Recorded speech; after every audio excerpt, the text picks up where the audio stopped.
Good day, evening, and welcome to Three Skulls Tavern. I'm Matt, your host, and I'm here, as you can see, with a guest. This is Chris, the writer, the creator, the developer of a new Year Zero game that he's working on called Terminal State. And yeah, I got in touch with him a couple of weeks ago, I guess, or maybe a month or two ago now.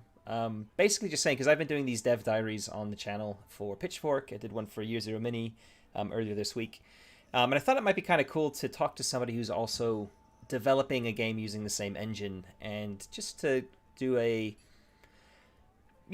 like an introduction. So talk to you about who you are, about the game you're making, and then we can kind of get into some of the nuts and bolts a little bit. I was thinking, and talk about some of the the ways that you're tweaking the horrible engine. choices I'm making. Well, yeah, just kind of talk through your design process, and Yeah. having a look behind somebody else's curtain to see kind of how they're doing things and how they're thinking about things. Um, and yeah, that's the idea. So we have a 2 hour slot for tonight. Whether we use that whole 2 hours or not is by the by. We'll kind of I've got a list of things to talk through, and I've been running a podcast for 2.5 years. We interview a lot of people on that, so I've pinched our kind of show outline for interviews for this as well. But that's usually about finished products. So like it needs a little bit of tweaking for I think for this, but yeah, we should be good to go. So anyway, Chris, welcome to Three Skulls Tavern. Thanks for coming on. Thank you. Thanks for having me. Um, yeah, why don't we start with you telling us a little bit about yourself, about your like your gaming background, really. So like, how did you get into tabletop role playing? And how did you get to from where you were there, like whenever you started, to where you are now with developing your own game? My role-playing history has been very scattered. Started early, so probably 83, 84, playing D&D in middle school with my friends in California. Maybe a little before that with my older brother, I think is the one who introduced me to it. And then that was hard and heavy all the time for like 2 years when we lived there. Then we moved, played a little here and there, was cold for a while, and then we got into in high school with some of my brother's friends playing Riffs a lot. Okay. Mm-hmm. And Marvel superhero. We bounced around a lot of games at that time. World of Darkness Street Fighter game.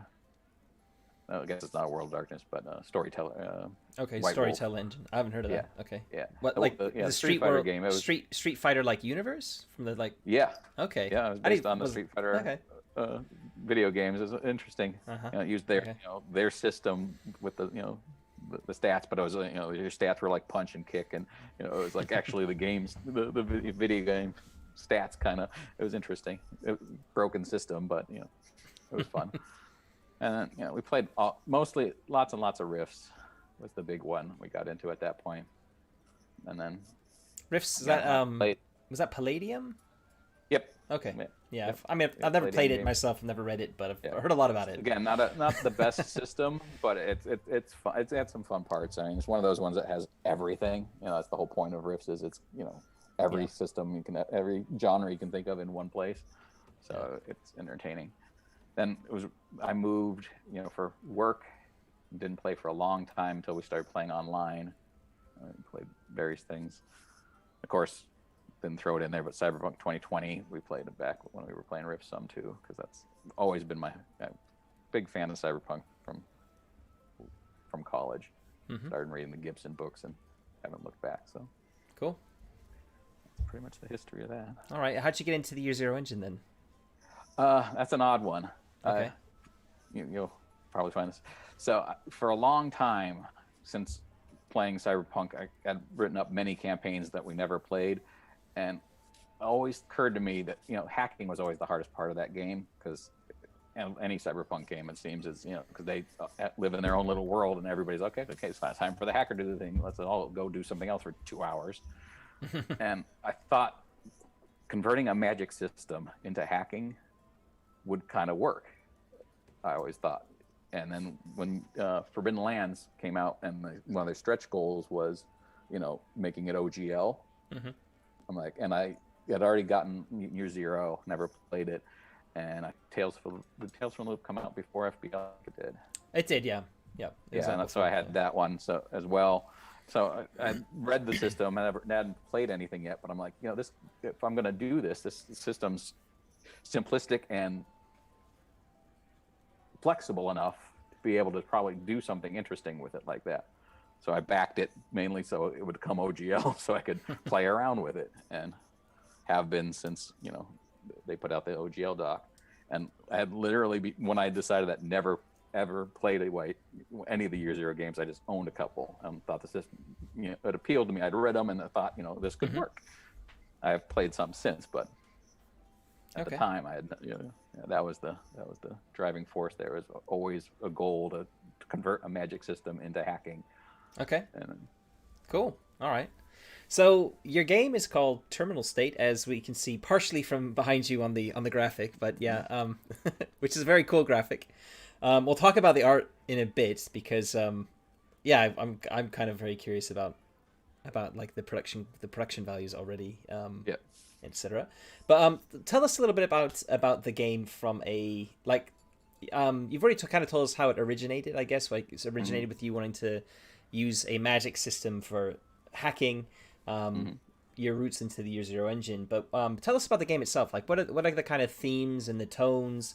What's the setting like? Because obviously, when people hear cyberpunk, it means a lot of different things now to what it did in the 80s, right?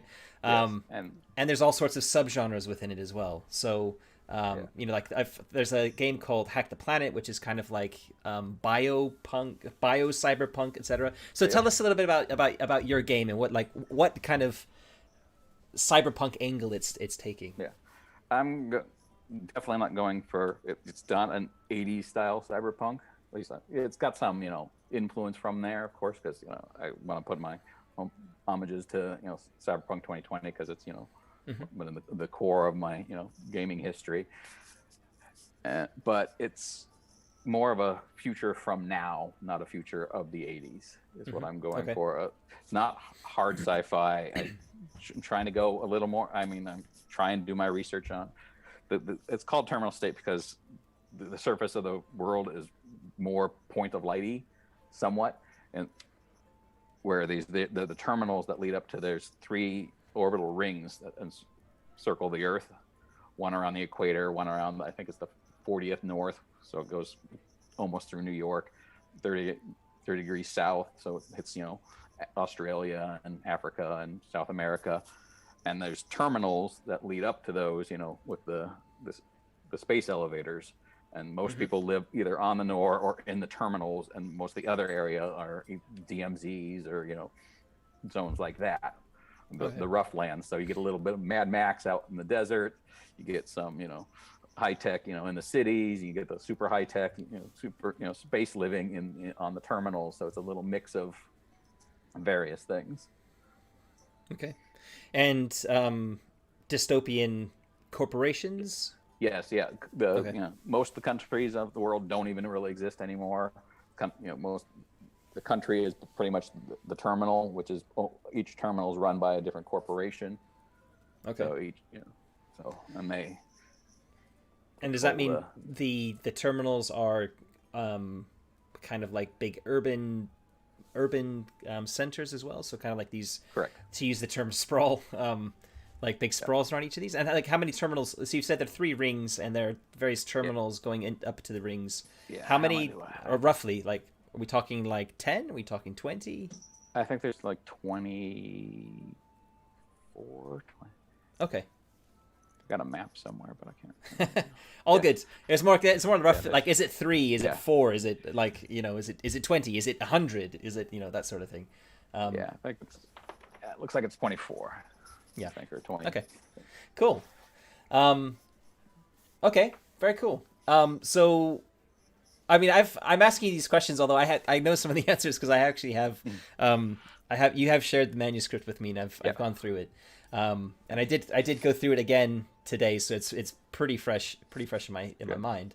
I know some cyberpunk stuff really like narrowly focuses in on the anarchist angle, right? Which is the corporations are bad, and you've got these people who are kind of, living at the bottom of the food chain, who are trying to upset the status quo, or to just survive within this dystopian world. Yeah. How are you approaching that? Are you kind of already knowing the answer, but Yeah. how is, if we're a player in your game, and what kind of characters are we likely to be inhabiting? Actually, you got the full gamut of that. 'Cause you can be a corp, you can be a punk, I call them, which you can be an exile, which are the people who live out in the DMZs or are forced out there. That's where the term comes from. Mm-hmm. You can be I'm using the term cop as a throwback to Cyberpunk 2020, Mm-hmm. but that's any law authority, whether you're corporate security or even a self-appointed vigilante type. Okay. So it's most of what we've played have been kind of more the punk style, most playtests, but you can have characters from, I wanted every gamut, and you can play a corporate campaign or everybody's a corp, because I also have one of the build parts is you have a crew, and your crew, it's kind of based off the theme, I don't know what they called in Coriolis, but where your Group concept. your crew has a specific theme to it, Mm-hmm. or if you're the smugglers or whatever. So I kind of built off of that. So you can have a group where you could have a whole corp group, and you get a bonus, so everybody has at least the skill you would need to be that. Yeah. Mm-hmm. And then you can be any of the concepts or archetypes from there. Okay. So, cool. Yeah, and corp is more your status, your social status, than anything else. I mean, your corp is a social status, not your concept. Okay. So. Yeah. Yeah. So the whole gamut. I noticed the crews and instantly thought of Coriolis, and then when I saw the character concepts, I thought of Coriolis as well, because we also have. Yeah, it's definitely got most of its bones taken from Coriolis. Yeah. Which is great. Logically, it's the most Yeah. similar. It's it's the sci-fi one, so yeah. And also in the weapons, I saw weapons have the critical rating again, which is the kind of Coriolis touch. Yeah, I did modify it some, because what Coriolis you had to hit, and then you had your critical rating on top of that. On top of that, and I just call it critical threshold and added them all together. It's okay. So you don't have to do the math every time. It's because we'd always forget. It's wait, now it's 1 plus this, right? So it's just made it a little easier, I thought. Mm-hmm. But okay. It's the same thing. So what? Okay, so people who haven't seen the manuscript, which is going to be most people watching. Yeah. What are your kind of design philosophies behind this game? What are your design goals? What's the what bits from the OGL are you kind of planning to use? What are some of the overarching things you're kind of keeping in mind when you're designing?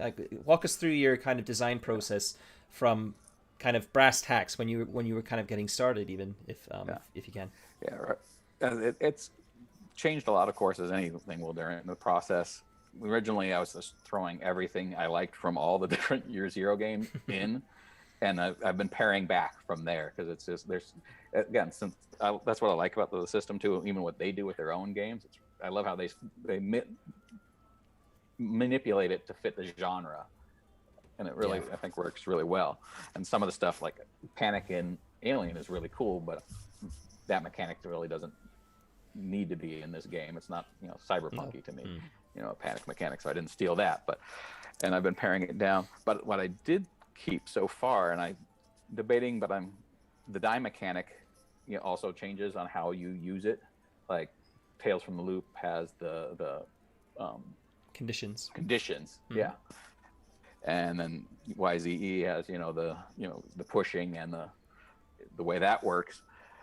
I've I'm using both of those, and then I've also made my own, and I have 3 different game modes, basically. What is how I call them, again, term from Alien. They use it slightly different, but where you can pick whether you want a really crunchy survival-y style, where you use the normal Year Zero, Mutant Year Zero die mechanic. Mm-hmm. Then I have story mode, I'm calling it, which is the Tales from the Loop condition oriented. And then my own, which is a modified version of the standard push one, which is I'm calling cinematic, which is a little less crunch to it, a little more open, and that's kind of what I'm going for, is making, again, whether that's too much and it scales back when I actually go to use it, do it.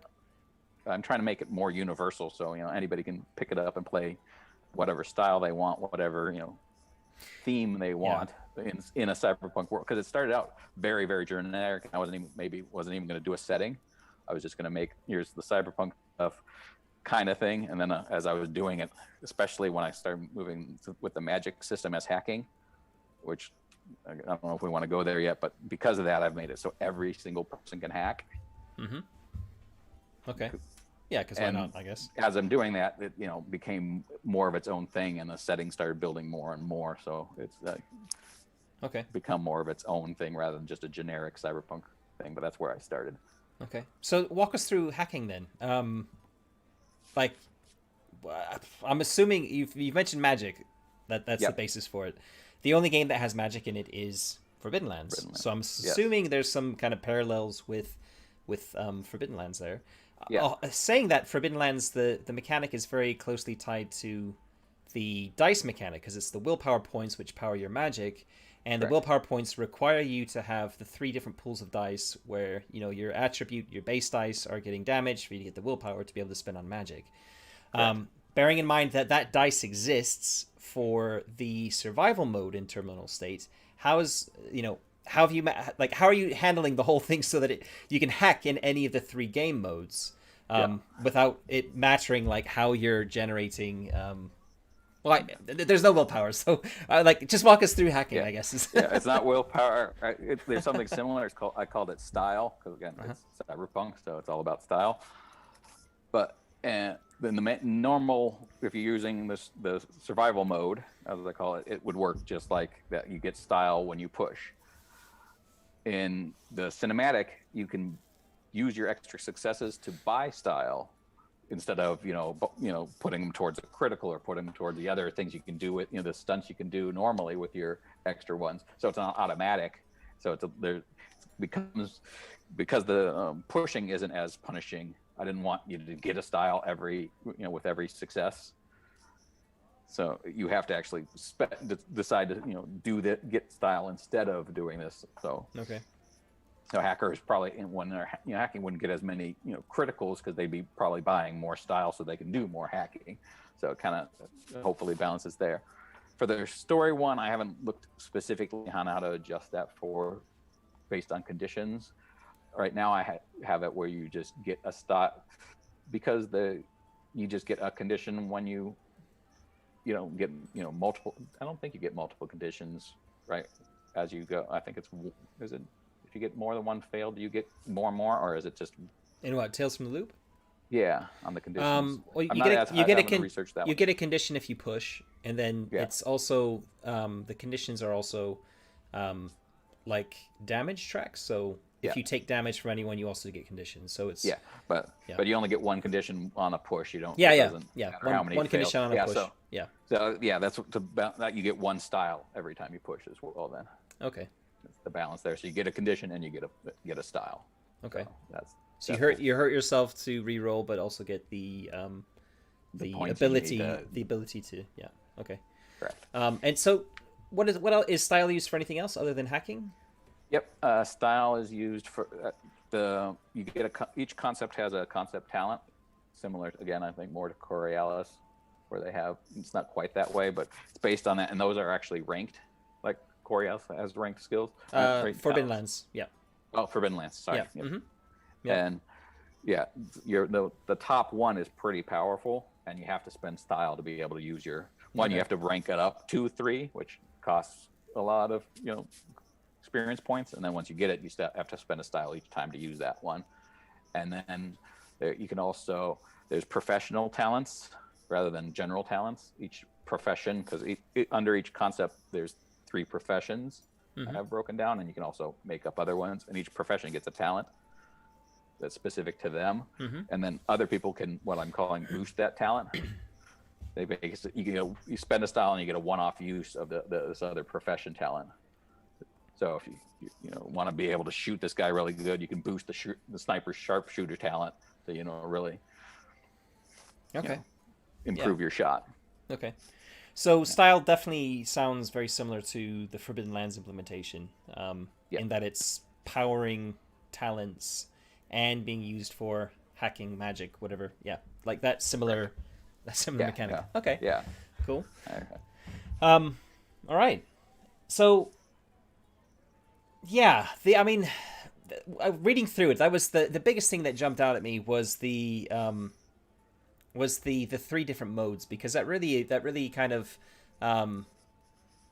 just makes it like feel like a bit more complex, a bit more nuanced than something maybe a little bit simpler.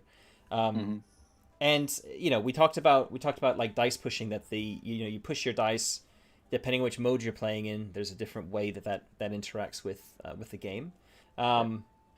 The trauma systems also, we kind of implied, I guess people listening to this are probably familiar with the Year Zero engine, because that's what the channel's all about. But in the survival mode, you're using the Mutant Year Zero, the Forbidden Lands kind of dice.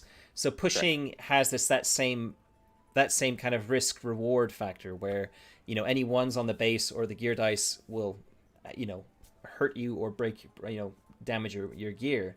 But like, what are your other what are the other implications with the three different game modes? Are there because from kind of rereading it, I didn't see a lot beyond those elements in terms of like style and pushing and like damage. I guess like the grittiness factor is obviously tied to that as well.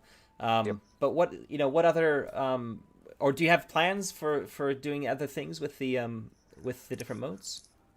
Not currently. I was doing more where I was breaking stuff up, and it was becoming, just thought, more convoluted. I think changing the dyna mechanic and the way that affects you, and the building the style, which is important to do lots of the other things, seemed like enough of a change in the dynamic of the game to get the mode across. They're each subtle changes, but I mean they make a big difference. Yeah. In terms of, survival mode also uses the where your health is only your your body stat is what I call it in mine, instead of both your physical stats, which is what cinematic has, like Coriolis. Yeah. So you have more health points. So it's grittier in that way. So there's a few subtle little tweaks like that. That the systems already have, and I think with those enough, it makes the feel quite a bit different, that you don't have to change a whole lot more. Okay. Yeah. I have one extra, I think, style die rule for cinematic that none of the other one have, because it's a very cinematic thing where you can, with the style, I went off of kind of the artifact dice from Forbidden Lands, but I didn't use the different different die types. I just have a stepped D6, which I think it was Ibram who brought up in one of the chats at one point. I'm like, actually, I like that idea. Then you only have to use D6, but you can spend a style to get one, 2 or 3 style to get that staggered die that adds more bonus, more chances of having extra successes, and it's pretty powerful. But it's also very cinematic. I don't think it belongs in the survival. Maybe story. I should open it up for, because it's also kind of story mode-ish. But I don't think it works in survival. It gives you too much power, because it's a pretty. I mean, if you spend 3 style on a 6, it's like, I think it's 4 successes. That's how it breaks down. So that's huge.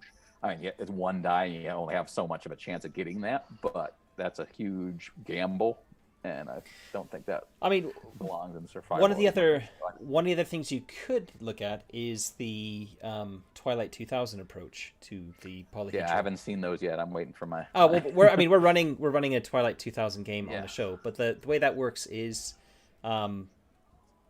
it's effectively anything over a 6 is only 1 success until you get a 10 or higher. So on a 10, 11, or a 12, you have 2 successes.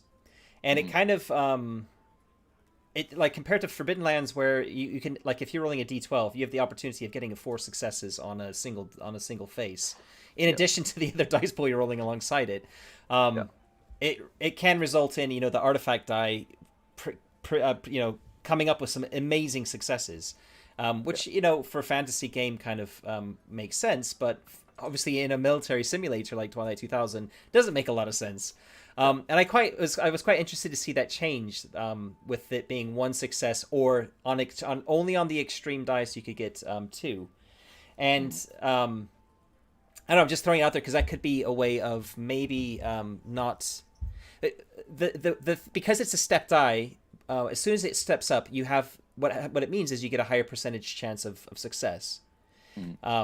And then rather than just having that and a higher rate of more successes. So just to throw it out there, that's also something that's a part of the Year Zero engine now, technically not quite available. I think the alpha is out there now. I haven't I backed it, but I haven't received any documents. I have 414 unread emails in my Kickstarter folder in my inbox. I haven't checked it yet. Anyway. Don't. We had a comment. There's a comment in the chat on YouTube saying that I'll read it to you. It's from Fenhorn. It says, in a cyberpunk game, you don't kill anyone with a pistol. You kill someone with an S&W M2089 or some cool model name. I hope there is plenty of cool weapons. That's one of the things I actually was trying to avoid to some degree. Okay. I don't know if you know my weapon chart. The ranged weapons, I think there's maybe like 12. Yeah. If even that. I think it's even less than that. It's all about modifications. I have a modification system and different ammos that you then buy. So you basically build your own weapon, and then you can name it whatever the heck you want. I'll have some example ones, like especially some example build outs. Like one of the concept professions is a sniper. So I definitely will build out a sniper rifle as a sidebar and things like that. And I've already have a lot of characters start with a taser baton. And that's not a base weapon. The baton is, and then you can add, that modification to it. So there'll be examples to build out some of these things. But the whole goal was not to have, I don't want 30 pages of weapons. It's not, when they're the difference between them is usually pretty minuscule. It just seems relatively pointless to me. It's like, build your own and have fun with it. Yeah. Especially since what part of that style die is there's rare weapons, which are usually custom made by the Kit Bash class or profession, and those then can get those bonus die on them, and they're a custom made. You've got your really badass weapon because somebody made you this very specific thing that has an extra die thrown on it based on how well they build it. So cool. I can appreciate that. I've played a lot of the Fantasy Flight games, Star Wars, the new Star Wars game, and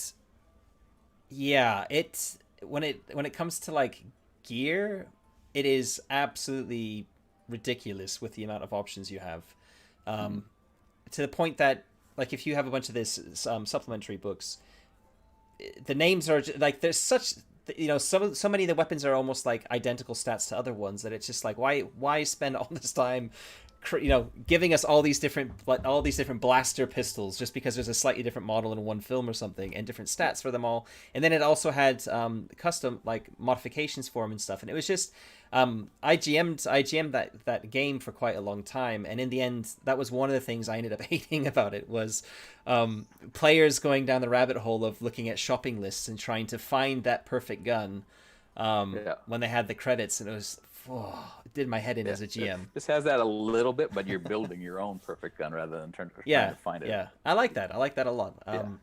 It can take some time.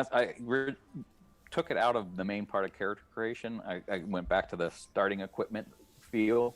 I had it, and then I removed it, and then I put it back in because we did spend a lot of the first sessions just building out stuff. So now it's like you start with this stuff. We can either go right in, or if you guys want to, do a shopping trip as your first thing, or start in downtime where you're, modifying your stuff. That's up, the players. But you can just go. Here's your starting stuff. Go play. Yeah. And then build from there. I think that's a fair approach.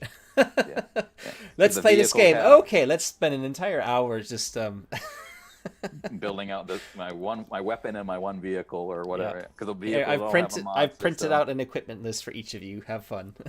Yeah, yeah. It can take a little time because it depends on how nitpicky you want to get. Okay. Everyone's saying that the Twilight 2000 alpha isn't out yet. End of November, apparently. So, Yeah, anyway, yeah, so sorry about that. no worries. False information. Yeah. Cool. I'm looking forward to it. Yeah, because I know Yeah, its yeah. mechanic is Yeah. very, very different. So I am too. Like, again, we've been running it on the show, so we've been able to see the manuscript for it, and obviously because we've needed to run it. But I'm kind of I haven't looked at it since our last game, and anyway, I'm kind of interested to see what the alpha is going to look like because it'll be like compared to the previous Year Zero, Free League games that they've released alphas of. They're usually in like the layout and stuff too, which is kind of nice, and it's usually between alpha and final release, like you get the alpha, beta, final release, and there's not a huge amount of differences between them. I find for small tweaks, but yeah. Where there's art coming and things like that. Yeah. So the alpha's quite an exciting time to look at it. So anyway, cool. So the other thing I really wanted to talk to you about was the artwork, because I mean, your logo is awesome. I really love your logo. Thank you. You've got tons and tons of art for the various organizations and the factions in the game. The logos, yeah. The logos. So, like, have you done these yourself? Have you commissioned somebody to do that? You've done them yourself. I've done them all. I'm going to do all the art, all the layout.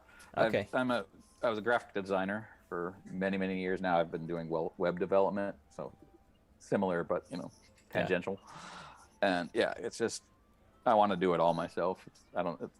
It might be a control thing, but it's also just because I just want to be able to try and do it. It's going to save you money in the long run too. That too.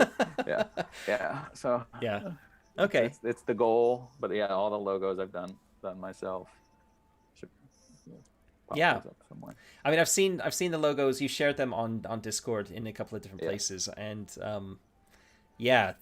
they're incredible. First time I saw them, I was like, "Whoa, okay, this is pretty good." Like you're out there spending, and you didn't say anything like, props to such and such, who's the artist, because I'm usually sharing artwork that I've paid for, and instantly like saying this is such and such a person. Check him out. Here's or check him or her out. Them out. I should probably specify that on there. I mean, all those, so it's something I was not actually aware of, and I rather than asking you in Discord, I wanted to ask you on the interview. So that's very cool. That's very cool. Yeah, I also wanted to do them. I like how a lot of games, have the design and the corporations all have the same feel though. Like Mutant, not Mutant. What's the? Dang it! It's the Modifius game. Mutant Chronicles. Yeah, Mutant Chronicles. Like they have the design of their logos are really cool, but they look like a game icon, not an actual logo a company would have. I want this to have more of these are corporate logos that look like, and some of them are obviously inspired by current corporations because I'm going for these guys are basically Amazon doesn't exist, but Canopy is basically Amazon. So it's got I actually used the Amazon font in the design, and, modified it some, and changed the logo. Of course, it's got a leaf swoop instead of the little smile thing. But some obvious correlations are there. Yeah, hopefully. No, they're really good, and I definitely got that impression when looking at them. I was like, wow, these corporation logos look like real corporations. Like I think that's I wasn't actually thinking about how we're often looking at gamified logos when we're looking at these things. But they definitely look legit. So props to you on that. Like they look really good. I love your logo as well. It looks really good, and it's very exciting to see that you're doing the art yourself, because that's it kind of, from my perspective, it means you can from my own game design perspective, like I've got a budget on like how much I can spend on various elements, and almost like the vast majority of my budget is artwork. And there are other things that would be nice to have, which depending on how I try and fund my own game, we'll see if I get enough money for that. Whereas with you, because if you're doing it all yourself, it means that all those nice to haves become like move forward, and they're kind of like you don't have to think about the artwork. You can kind of focus on other things. And I always feel like people who are able to do the artwork for their own games have a little bit more of that freedom, because they can also do the layout alongside, like they could do all the layout and the editing themselves, like rather than kind of shopping it between lots of different people. Obviously the editing, if you get an editor, that's a bit different, but I always feel like I've got my brother editing, so I'm not saying I don't like using artists and I wish I didn't have to use artists, because I love working with the artists that I've got, and I can't draw to save my life, so I don't resent that, but I'm always kind of thinking that that's probably quite a the workflow must be very different, I guess. In fact, let's talk about your workflow a little bit, because like your design process, because what the manuscript you shared with me is in Google Documents, which is what I'm also using for Pitchfork. What do you like? Are you planning on doing the kind of traditional thing of getting a manuscript, playtesting it a few times in kind of Google Docs, and then migrating the text into a desktop publisher to do all the formatting? Okay. Yep. I'll build it all out, and probably InDesign. Okay. I have the whole Adobe suite. Yeah. Through my because of what I do. So I'm actually laying out my brother's game right now. He's been developing a game as well. So, okay. That's why he's editing mine. We're trading skills. He's much better writer than I am in terms of proper grammar and stuff, especially. So. Okay, cool. So, yeah. That's the trade-off currently. Yeah, and the logos that came along, every time I'd get stuck in writing, that's one thing I've liked about the process for me so far. I got stuck on where I was on setting or writing, a section out. I'd go back to the logos and play around with those. So I'm still working on the game, but in a completely different way. So it was very handy. And to go back to the art, the goal is for me to do all the art now. I haven't done any actual illustration in a very, very long time. Okay. Logos are a different thing. So if it turns out they're not good, then I'll probably have to hire something else. But the goal is to at least to do the design elements. Right? Yeah, the layout and all that, and all the artwork. Hopefully, I'll be able to accomplish it. I've got ideas of what I want to do. I'm gonna go for that kind of that 80s tape underground culture appearance, where everything's oversaturated, over photocopied looking, and probably splashes of colors. I think it'll work well in a cyberpunk game, but so it'll be a lot of photo manipulation and lots and lots of Photoshop filters. Okay. Somebody was asking in the chat if there's a Discord server. There is a Discord server for it. So I'm just gonna, for people who are watching this after the event, I'll put the invite to the Discord server in the description of the video below, but it's also going to be in the chat as well. So if you want to join the Discord server, that's where you go. Definitely. And you can find the artwork for the like the icons for the logos, for the corporations in the Discord server too. I think they're in the setting div. They're pinned, I believe so. And then the map of the terminals is all in there too. Yeah, they're pinned in. That's right, pinned in the setting dev bit. Yeah. The map of the world with the terminals also looks really good. I mean, I'm very impressed. I was kind of looking at it because I think for me it's like mine just feels like I also do a little bit of graphic design, but not to the level where I've been paid like a proper salary for it. I work in a school, and I'm the head of our yearbook group and also our media club. So our media club and yearbook club. I'm translating it all in German in my head. Sorry. Yeah. And so I'm kind of like teaching them when it comes to like graphics, graphic design. Teaching them about grids and all the various layout rules and stuff like that. We're looking at lots of examples online and stuff to be able to figure out what they want. But I'm kind of trying to show them the how things are usually done so that they can kind of do it for themselves rather than me actually creating a bunch of stuff myself. But yeah, you probably have more formal knowledge than I have. Absolutely no formal training in what I do. But yeah, that's for me. That's started working on Macs in '84 when they came out, and that's my training. As I've just done it on my own from day one.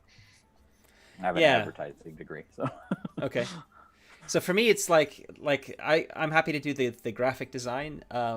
Sorry, I'm happy to do the layout for my own games, Yep. and not have to pay anybody to do layout because I can do that pretty easily. But I still need I still need all the graphic assets. Because yeah, I can't create them myself. So, like if I open Illustrator, I have a copy of Adobe Illustrator CS6, and if I'm Yep. opening it, it's purely to edit something that I already have. Like I can't Love it. create anything in it, like not to save my life. So anyway, Yeah, if I want cool. to go on an odd tangent, my first job was in drawing needles for eye surgery in Illustrator. Okay, Technical drawings for so back in '88, if I want to age myself here. So okay, interesting. It was that I guess that wasn't vector images weren't really a thing back then. it was just getting into it. Illustrator '88 was Illustrator 2. Photoshop didn't even exist yet. Okay, That's how old that was. So yeah. okay, cool. Um, yeah, I mean, I've kind of come to the end of my kind of question, my kind of outlines, my topics. One thing I did want to talk about is I created a character, walked Oh, myself nice. through the kind of the character creation steps. Hopefully it worked. It did work, yeah, Character sheets yeah, going to be very necessary, I think. yeah.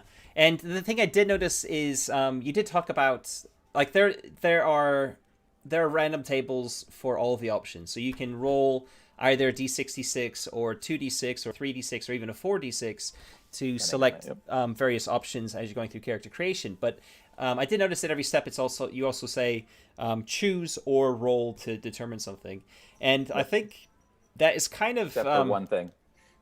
which one's Social that? status, you can't choose. Oh, okay, okay. I mean, I rolled for Yeah, any. that's the only one. I do random character creation whenever there's an option, so I probably didn't even notice that. Yeah, But the idea, the only one you can. so the thinking there, like when I was going through it, what I came up with is that was a human citizen who runs with a Repo Man crew, which is basically like the from like the Blade Runner, Yeah. the Deckers or Yeah, the Decker's closest thing, Decker's the guy. What do they call him that? yeah, he is a Blade Runner. That's A Blade Runner. They're called Blade Runners. Yeah, sorry. So that's about the Repo Men. So I'm one of these Blade Runners. But like my clothes are all like biker leathers, body piercing, long hair, and I was like, okay, I kind of look like a punk, so maybe like undercover or something. I got the patch concept and chose the Kit Bash Nice.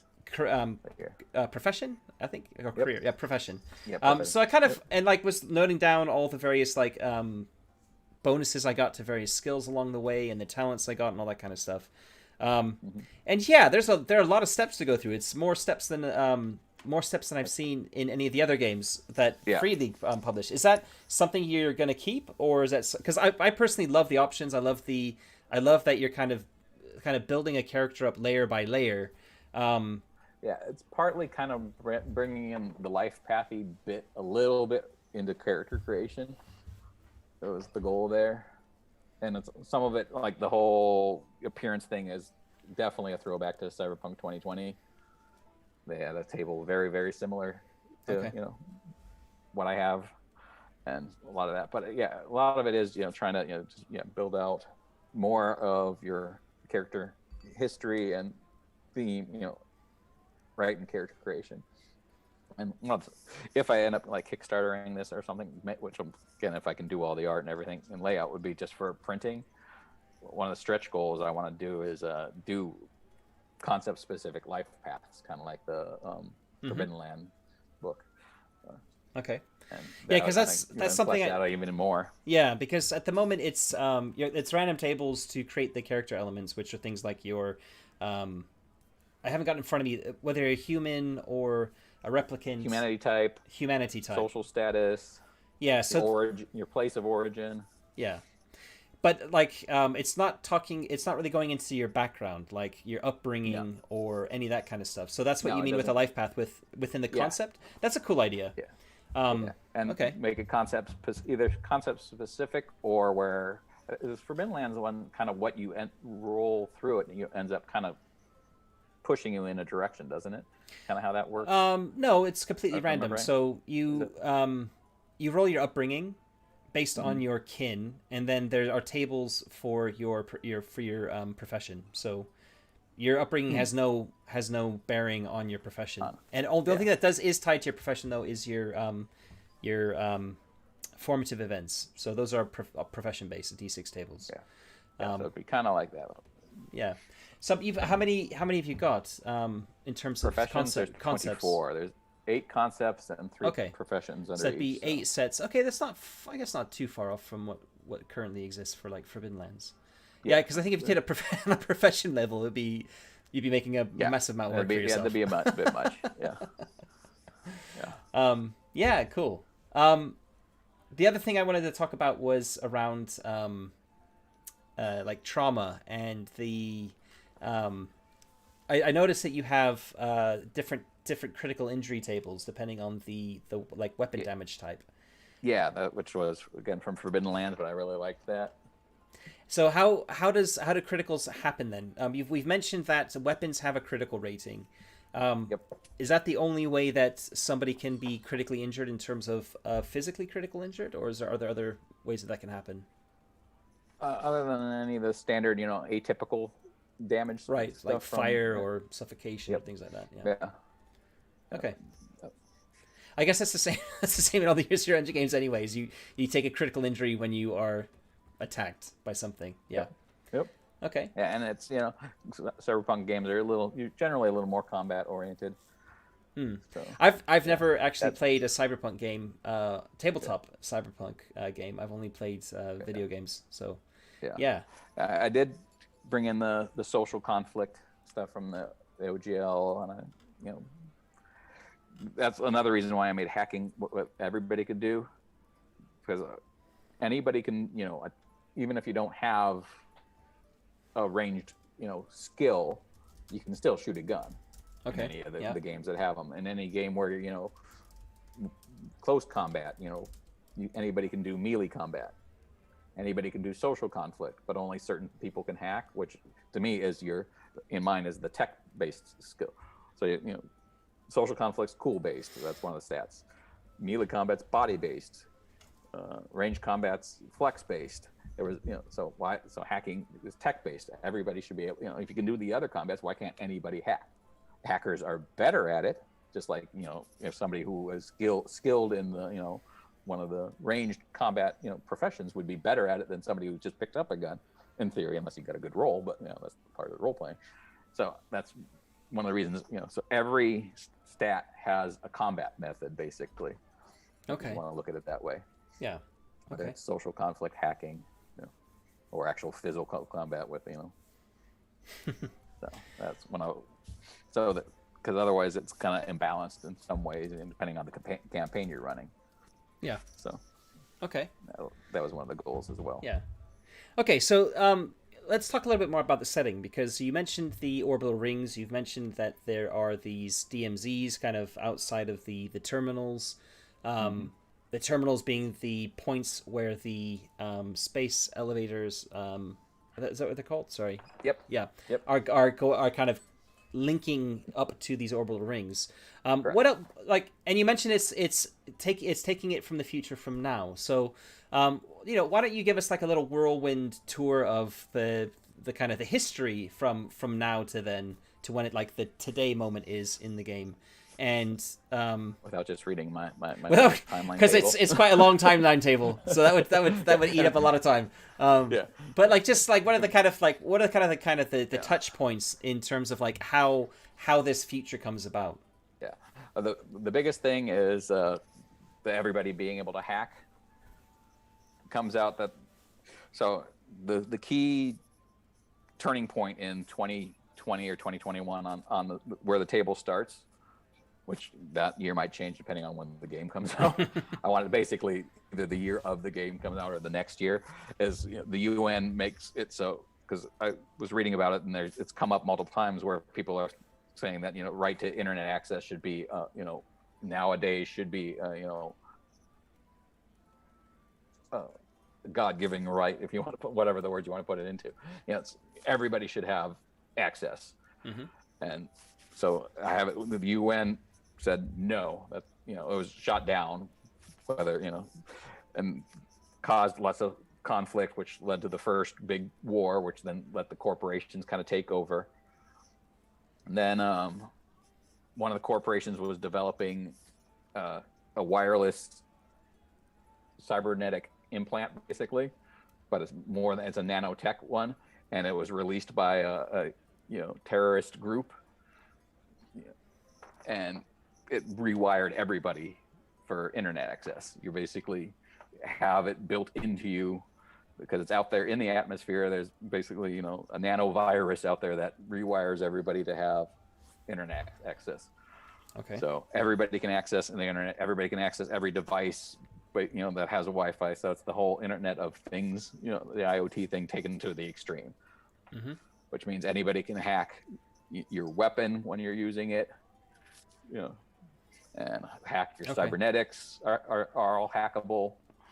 Vehicles, actually, I don't know if you know, pilot in this game is a tech-based skill, not a flex-based skill, because nobody really, it's all, basically everything's autopilot and you're just, piloting it with your brain, just telling it where to go at best.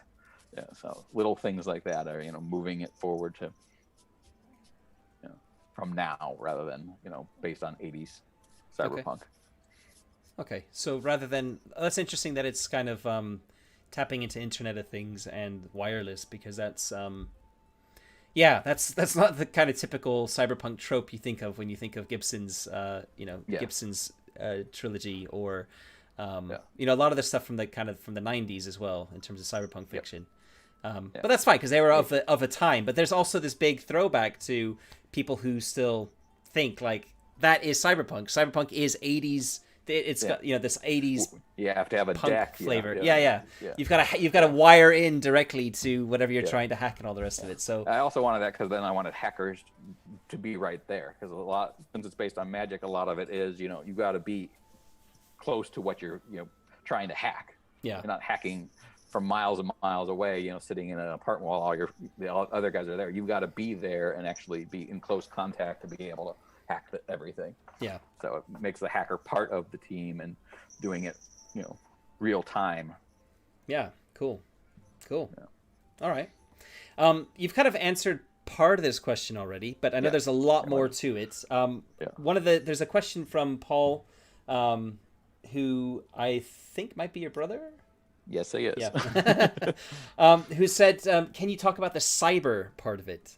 So, we've talked about the hacking, we've talked about the kind of the nanovirus, etc. But there's a lot more to the cyber part of this game. So, tell us a little bit about that, because we haven't really touched on that yet. Yeah, that actually is just evolved some. This is, again, since it's in development, it was an evolving process. I have, other than the professional talents, so there are no general talents like your typical Year Zero game, because usually they balance it with you got skills, and then your talents. If you have more skills, you have less talents to start with. Exactly. Yeah. Sorry, attributes, skills, and then the talents. So this cybernetics are mainly are replacing talents. You get your concept talent, you get a profession talent, and then your concept talent you can rank, but everything else is based on getting augments, as I call them, because there are cybernetic ones and then there's biomorphic ones. Okay. And that's all cybernetics are hackable.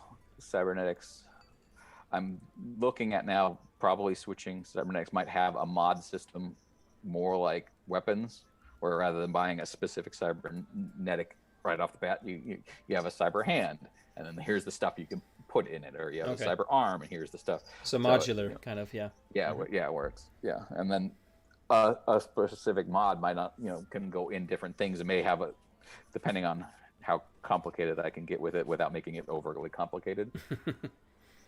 Where it's more universal. That's the temptation and the rabbit hole, isn't it? With any kind of sci-fi property. That's why I said this is had everything under the sun in it, and I've been paring it back slowly, and still it got a lot more than a lot of it. More complicated, I guess. I don't know if it's more than some of the Year Zero games, but hopefully not overly complicated. But I think there's an expectation. Yeah, sorry, go on. Just to go, the hope would be that a mod necessarily for cyber isn't like you can't, like, this mod isn't only specific to a hand. It's like if you have that mod and you put it in a leg, it's something different, modifies that in a similar way, but obviously would have a different effect to some degree. But Yeah. Okay. again, depends on how I go with it. Okay. Yeah, when I rolled up my character, for example, I had the kit basher sort of profession, Yeah. and it came with two augments, so endoskeleton and joint locks. Yeah. So that's, I guess, when you're creating a character to start off with, that's at the moment that's how you get these, is through your profession. Yeah. Okay. Yep. Yeah, and So the 24 profession professions. ones are Yeah. Okay. are suggested, I believe, on the augments. Okay.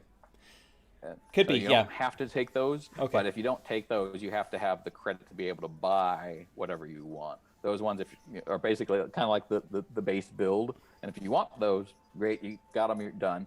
Otherwise, if you're going outside of the box, you get the point to be able to buy it, no problem, but then you have to have the credit to be able to buy something outside of the norm. Okay.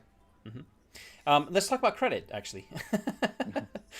Because there's no dollars or credits, or, to use the term, credits from like Star Wars, or some sort of universal coin or currency.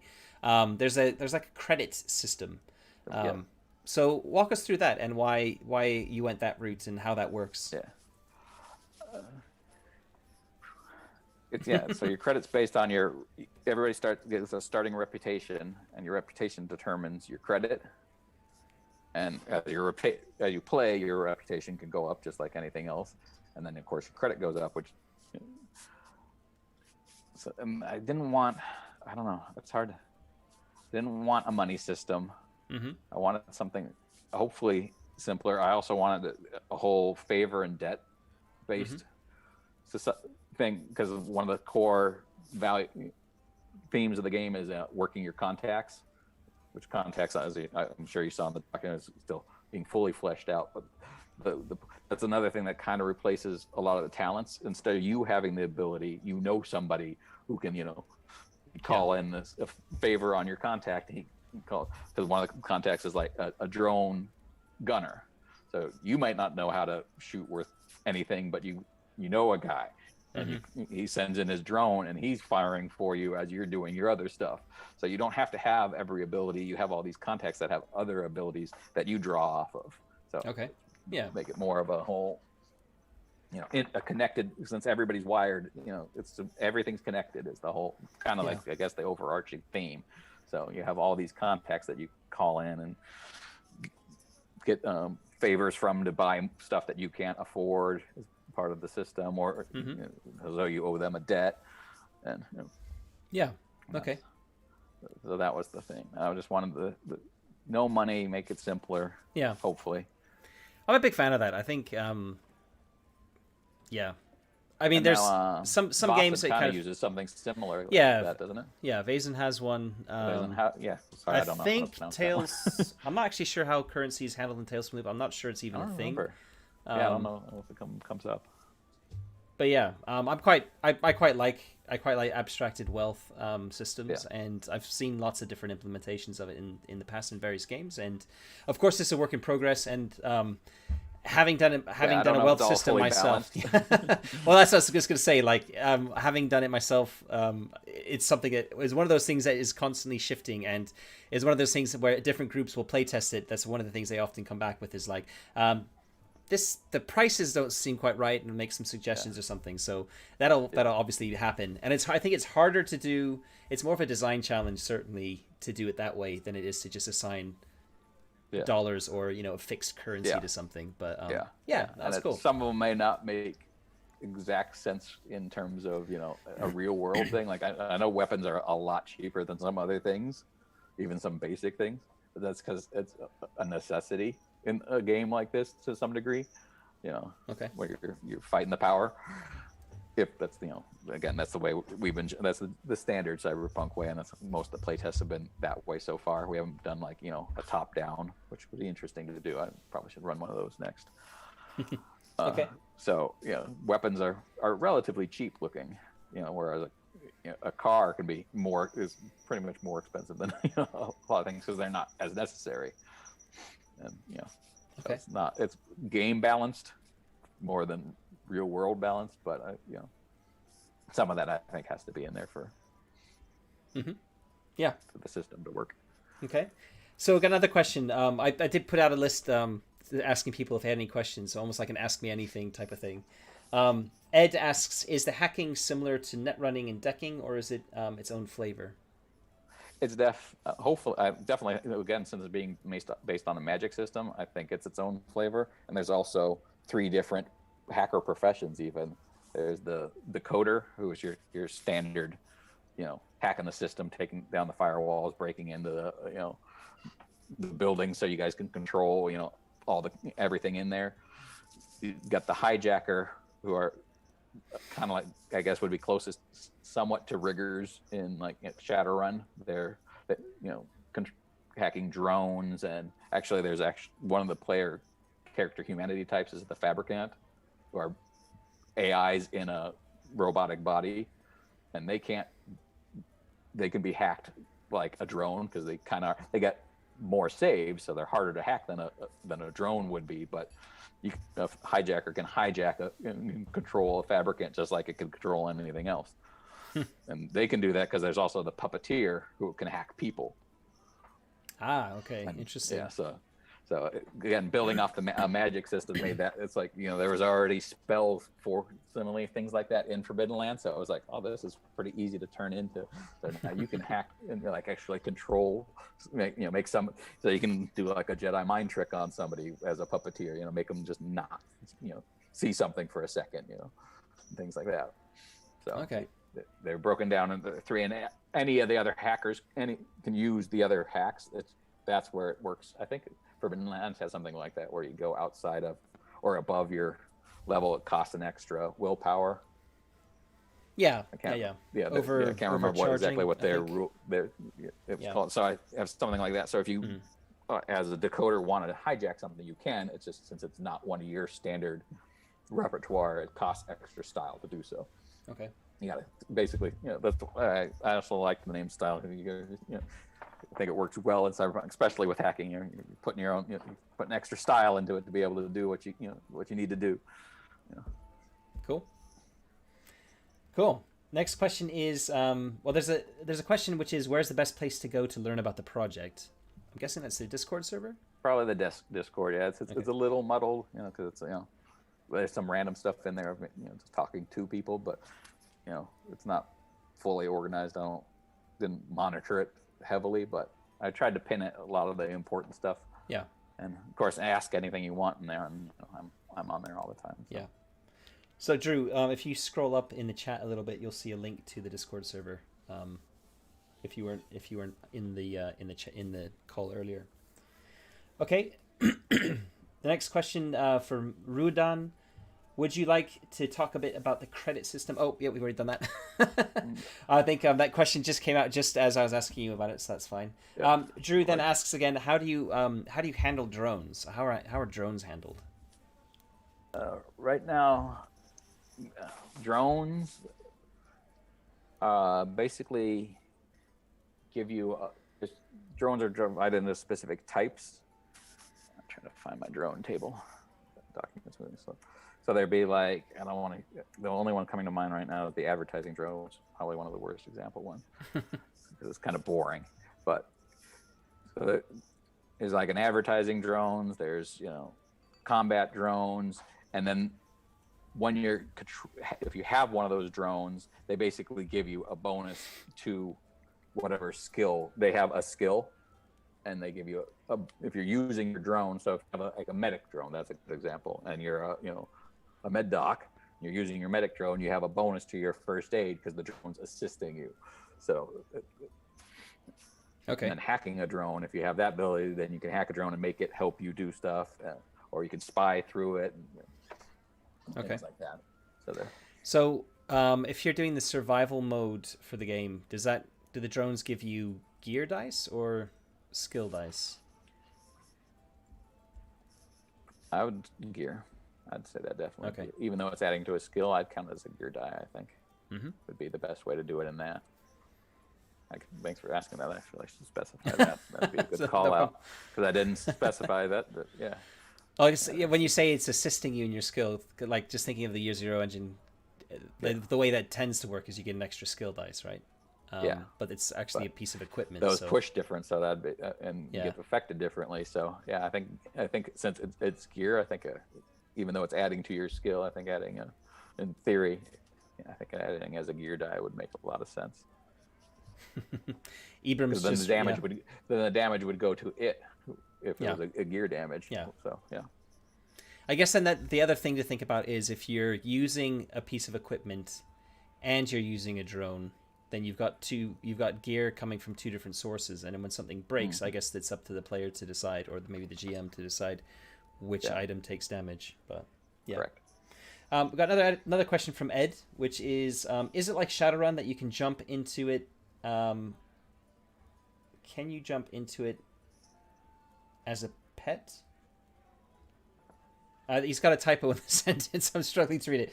Yeah. Ed, if you can maybe rewrite that very ever so slightly. There's something about a pet, anyways. Something about having a pet. Is there something about Shadowrun with having pets? There's a companion and slash pet drone, if that's what it is. Ah, Still on the drone thing. So yes, there is, and they give you their bonus is they give you armor versus stress, because you have this okay. little like helper companion who just So you jump into a drone like it's a Oh no, there's no so like a power armor. No, those are outlawed. right. Okay. In the history, there was one of the corporate wars was fought between rigs, as I call them, which were our power armors, and human animal hybrids that were created. And after the war, all the Grells, which were called, were volunteered to go on space missions. So they were basically kicked off the planet, and rigs were outlawed. So there are no power armors, no Not nothing officially, that powerful. anyway. Yeah, not officially. Now they're still out there, and probably would be, again, either a stretch goal add-on, because I actually have a whole another concept worked Okay. out, which the pilots for those things would be in it, and Okay. that would be maybe a stretch goal. So, Okay. but as of now, yeah, they are outlawed. Okay. So sorry. So going back to the pet drone thing, Yeah. what's that concept again? No, that's one. It's just one of the drones. So, oh, yeah, it says so. The drones. There's advertising drone, camera drones, combat drones. So the companion slash pet one is so each one gives you usually like a bonus to skills. They give you armor versus stress, because they're just like, you just got like an extra, the companion, to give you kind of like having something that's giving you an influence boost. Okay. So Okay. Okay. Got another question from Ed. So rigging as in Shadowrun, or is it you just have the drone as gear? drones are gear, but then there's the hijackers who then can control them, or anybody can attempt to hijack, since anybody can hack. But it's really hard for any normal person who isn't a hacker to do any of the more powerful actual hacking abilities. They mainly, just like Forbidden Lands had the I don't know if they called them cantrips, but the level 0, magic abilities. General spells, I think they're called. But yeah. Yeah, Mm-hmm. yeah. There's basic hacks, I call them, and everybody can do those. And then anything beyond that. So as a non-hacker, since you have to be able to spend extra style and can only go one level higher, you can only do like the base level, hacks of anybody else. So as a normal non-hacker, you can do some of these things, just not nearly as well as a hacker type would. Okay. Yeah. So, cool. So if you wanted to be a rigger, you'd be a hijacker. Yeah. So you mentioned the fabricants, and Yes. Let's talk about these humanities a little bit more, because there's quite a few different options there. Yeah, so talk us through what those different options are, because I think that's, from looking at it as like a prospective player, I think that's a really interesting thing. And again, being familiar with Coriolis, which has the Humanites, I can see there's a precedent in some of the Year Zero games where that's something you can have. But talk us through what the options are, what they mean like within the fiction, and then also what they mean currently mechanically when you're creating a character. Well, I'll start there, because usually in the Year Zero, your attributes and skill points are based on age, is the general breakdown. I don't know. Do any of them break that, or are they all Coriolis permanent? isn't based on Coriolis age. does. Okay, Coriolis is because based on whether you're stationary, which means yeah, you're born on a that's probably station. where I Yeah. got the influence from slightly. Yeah, so so your humanity type determines your attributes and skills and your augment points. And you also get and your social status gets adjusted based on it.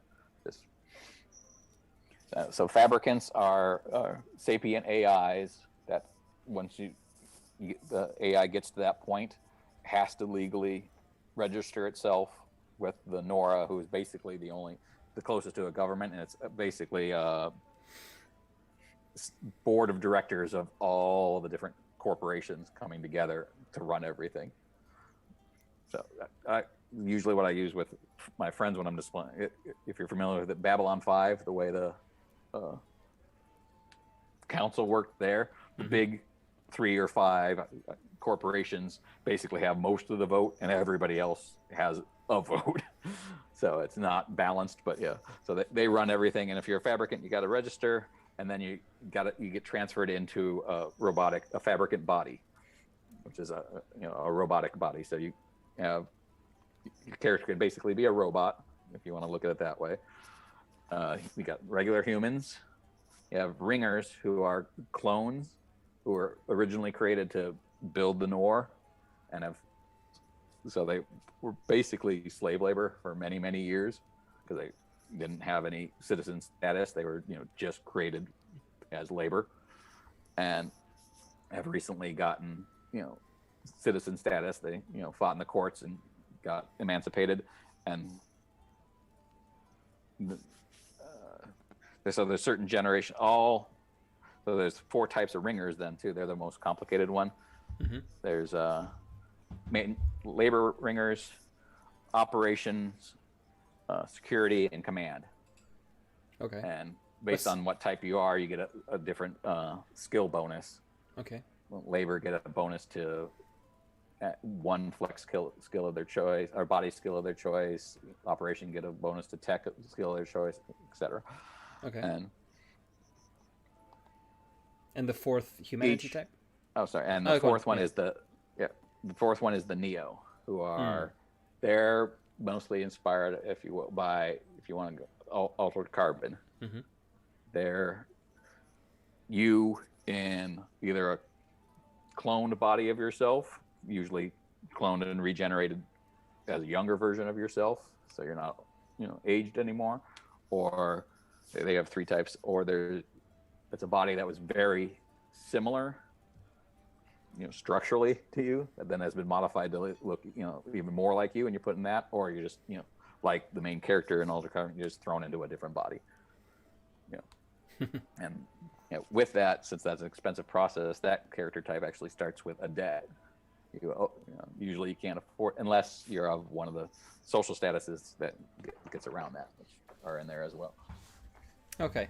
Yeah, because I remember seeing that and thinking the 2 that really jumped out to me were the Neo and the Fabricant, because the Fabricant it feels to me like a very staple thing with cyberpunk, which is Blade Runner. It's I know Alien isn't necessarily cyberpunk, but it just the idea of there's like video games as well about where Android rights or whatever are a big part of that, and I found it quite cool to see that, where you've got these basically sentient androids who are pretty much like another type of life form.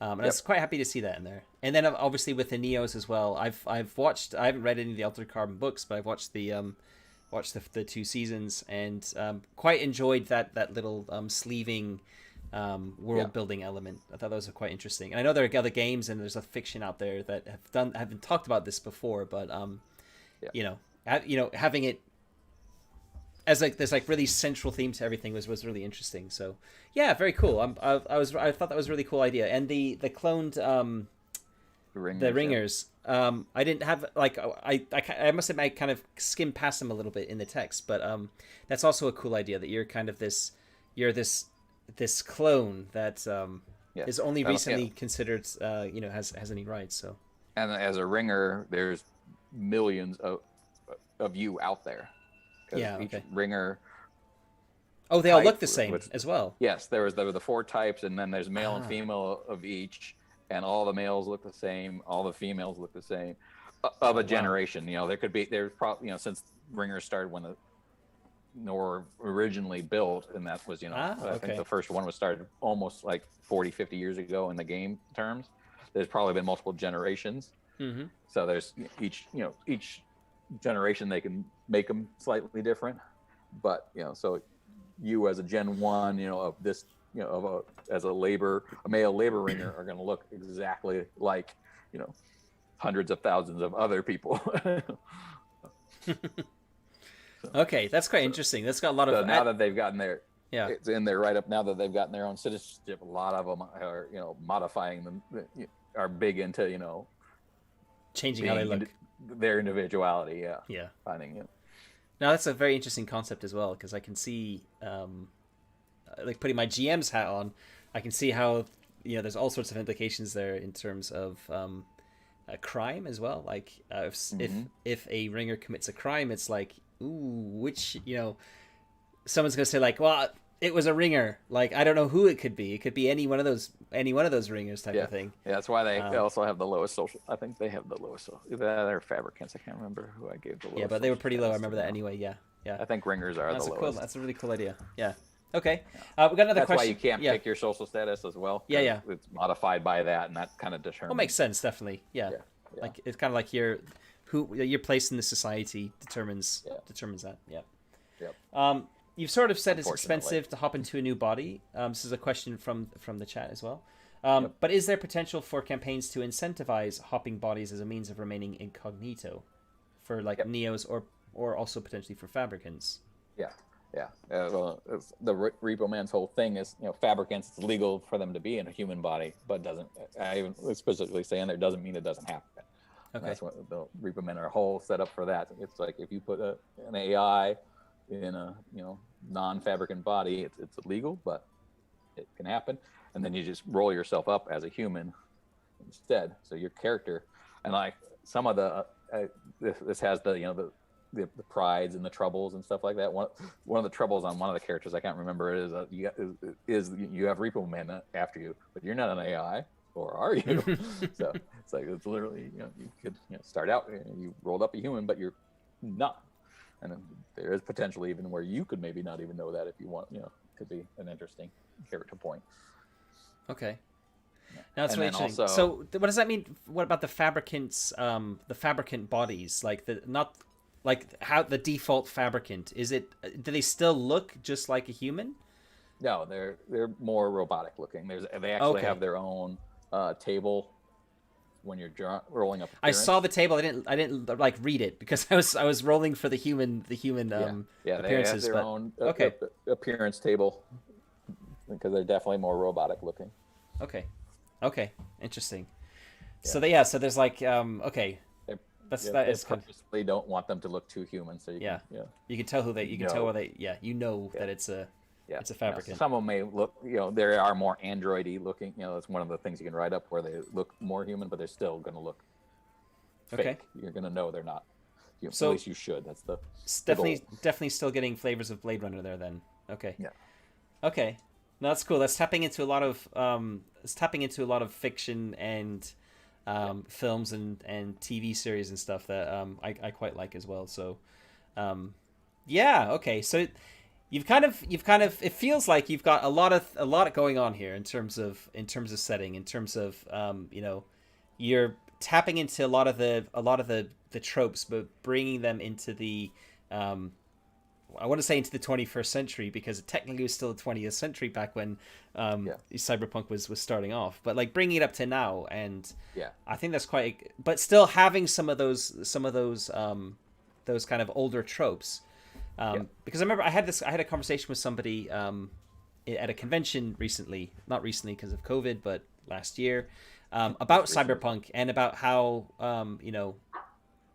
how there's potentially people who are designing cyberpunk games now are definitely looking at it, are not thinking about looking at it from the 80s perspective anymore, but how you balance that with at what point does it not feel cyberpunk anymore? Because Yeah. if you don't if you don't tap into those tropes, it's kind of like, well, it's just like a near future dystopia. I mean, Yeah. does the genre change? I don't know. So Which is yeah. actually what mine is subtitled. Current, it's a near future corporate dystopia. Is what Okay. I'm calling. Yeah. Not actually Not a officially cyberpunk. calling it cyberpunk, Okay. but and it definitely is. And it's more going back to the core of what cyberpunk was, rather than it being rooted in in the 80s. Hmm. It became that because that's when it started. But the values that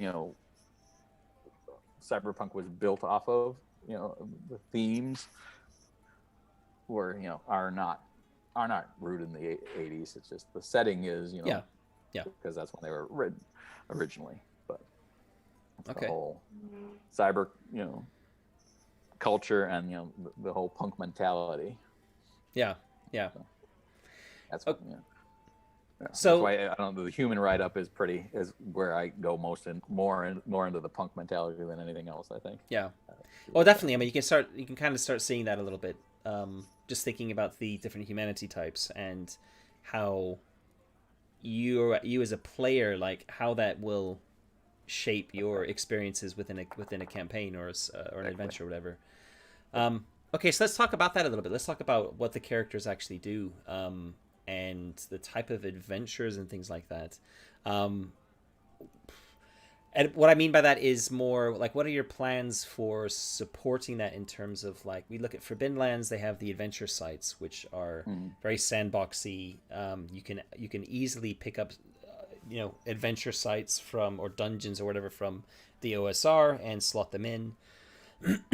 You have Coriolis, which has again a big sandbox, with lots of random generating tools for generating various elements Mm. within the setting, while still having a few sectors which are very detailed, and then there's obviously a massive campaign that goes with it.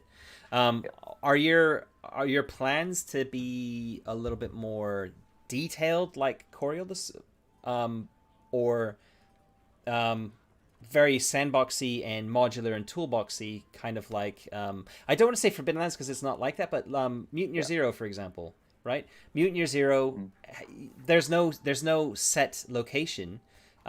There's no set. You can kind of create. You can put it wherever you want. You can create any kind of map you want. You can have any type of arc that you want to have, and it's very much a modular sandbox that you can kind of really tweak and play with to your heart's content. Um, I know because you're coming up with a quite a detailed history of how you get from today to present day within the game, that you can't really, you're not necessarily doing that. I know you can probably set it anywhere you want in the world or whatever, but what are your Yeah. plans around that in terms of, like, supporting how adventures are being run for a GM? Yeah. So with the terminals, as you saw in the origin thing, I've got them pretty much worked out, at least from where I would put have them, and kind of where to some degree where you have to, depending, unless you want Yeah. to shift where the ring is, which is perfectly doable. The main setting I'm going to write up in the thing is the hub, which is the one in the central of the United States, and it's not in any city that currently exists. It's like where Nebraska, Kansas, and I think Colorado meet. It's like pretty much in the middle of nowhere is where they built the hub. So it's a whole new city, so I can do whatever I want with it, and that's the goal there. Where some of the other ones are in where there's currently cities now. Mm-hmm. So that'd be a good start for anybody who wants to do one in somewhere where they know they could definitely build. None of the other ones I'm going to build out other than their name and kind of the corporation that there is. What those are. The hub is going to be the main setting for the main book, where you're mainly any adventure that's in the main book, if I write one, which I plan on, will be set in the hub. And then you've got the DMZs around, which again have their own feel. So the goal is to have the ability to make a campaign type. You can do a really hardcore city based in a terminal. You can do the create the Nor are their own even more high tech, more Coriolis almost oriented. You're out in space on this giant ring station that you can go all the way around the world on, and connect to almost any other point on the planet on relatively quickly. I've actually been researching now on how the orbital precesses would work, so you can interconnect the stations to get between. Because I actually came up in the last adventure, they wanted to go from here to here. I'm like, well, that's a whole different ring, so I got to figure out how that would work. So I'm researching that now, but I'm not going to go into too much detail. But there'll be a way to do that. And then as the DMZs are more the wastelandies type. There's big from a lot of old school cyberpunk games. There's was the giant open air prisons, kind of like a Escape from New York, I guess, if you want to go to a reference. So, and those are periodically on almost every continent has one of their own. Like the Outback in Australia is a giant desert prison you don't want to get sent to. So there's the potential for a campaign like that. So I'm trying to set little points up and write out a little bit out each, and then you can go from there and create campaigns of various types. Sorry, my dog's all good. Dinner time. How are you doing for time, by the way? It's 4:30, so you're still good. Yeah. Yep. Okay. Yep. So just a few more questions in the chat then. Martin says, what do you do in the game? What's the default gameplay loop? And where does the punk bit come in if it does? What do you rebel against the corpse? Yeah, mainly. Yeah. Most of the ones I've been running are at the you against the corpse. The corpse are generally not favorable. Every character does start with corporate contacts. That's why when you roll up your region, it lists what corporation is the primary one there. That's whether you're directly connected to it or your family, because that's where the area you were born in and where you grew up in. It has an impact on what corporation has influenced your upbringing. So you have contact there. But I said the goal overall is to have it the world broad enough that you can run various types of campaigns. As I said, you can have one where you're all out in the wastelands, Mad Max style, and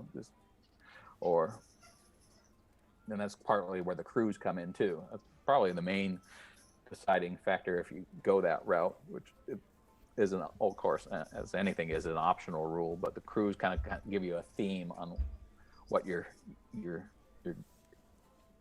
the players want to do. Mm-hmm. Yeah. If that answers the question, I may have. Well, I mean, I think there's a section at the beginning of the manuscript which says, "What do you do?" Right? Yeah. And you've got like the five principles, or like the five gameplay loops. Like what are the things that happen?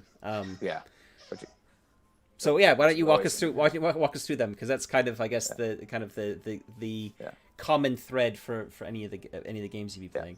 The five that are listed I'll just read them real quick. Are uncovered secrets, plot and scheme, work your contacts, fight to survive, and do it with style. So, like anything else, since it's every corporate run everything, there's the shadow of the corpse on everything, and the secrecy of any corporate, especially large, huge. I'm using actually the old school term hyper corporations, which actually before megacorp is what most people think of with cyberpunk games anymore. When I was researching, hyper corporations was actually the term that was being used first, and I kind of liked it, so I'm like, I'm going to go back to that one. But anyway, so the hypercorps run everything, and with them running everything, they of course have a strangle, especially since every terminal is run by a corporation. When you're there, they control everything. So and there's a lot of secrecy, lots of it's plots and schemes. The context is the big one, I think, in terms of gameplay. Everybody's got contact points, which is determined at the beginning of the game, based on your stats, and then you spend them on contacts